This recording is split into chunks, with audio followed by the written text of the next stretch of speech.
So now we're going to zoom in a little bit more and look at another level of pattern of your DNA. And so I said there was the intergenic region, and then there's the regulatory region. So another term for the regulatory region is the promoter.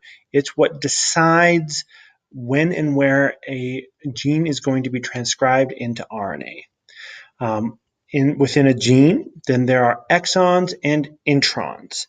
And the important part to know about exons and introns is that your exons made into proteins. Your introns are actually removed prior to being made into proteins.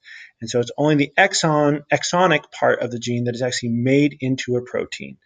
The introns are also called non-coding DNA. That is, they do not code for any protein.